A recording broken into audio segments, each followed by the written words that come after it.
And I want us to be able to distinguish between emotional maturity, which is our ability to manage and regulate our emotions. And what that looks like is for us to be able to understand that simply because I feel a way does not mean I get to behave a way. So simply because I'm angry does not mean I get to yell, throw things, break things, hit other people. That's when I have a different level of emotional maturity. I'm able to understand that because I'm angry, I may need to make some adjustments in order to deal with this person or this situation. But I'm not able to, in those moments, say because I'm angry, I get to behave in problematic ways. And I want us to distinguish between being able to be emotionally mature and emotionally immature by withdrawing our emotions or restricting our emotions because of the things that we fear about being able to be vulnerable about our emotions. Now, when we are emotionally immature, we may act out in ways that are not aligned with who we feel like we are internally. We may act out in ways that are not age appropriate or situation appropriate. So we may act out in ways that are not beneficial to ourselves or those around us. Also, when we are emotionally immature, we may withdraw or withhold our emotions from others as a way to either manipulate others in that situation or because we have a fear of being open about our emotions. We don't understand our emotions and ourselves well enough in order to allow people to understand how we're feeling. Most of us, when we have some level of emotional immaturity or some level of emotional growth that still has to be done, we fear that when we show our emotions to others,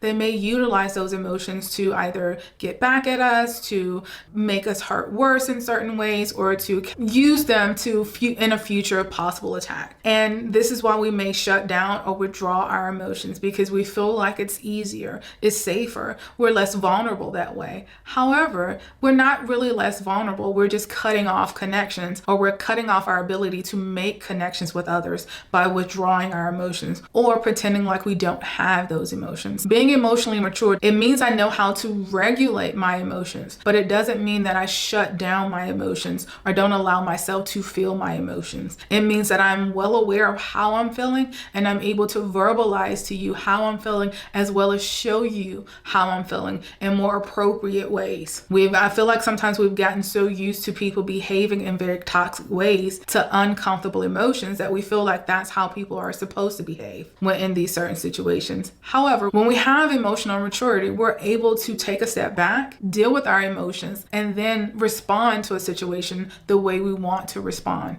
to meet our ultimate goal. Now,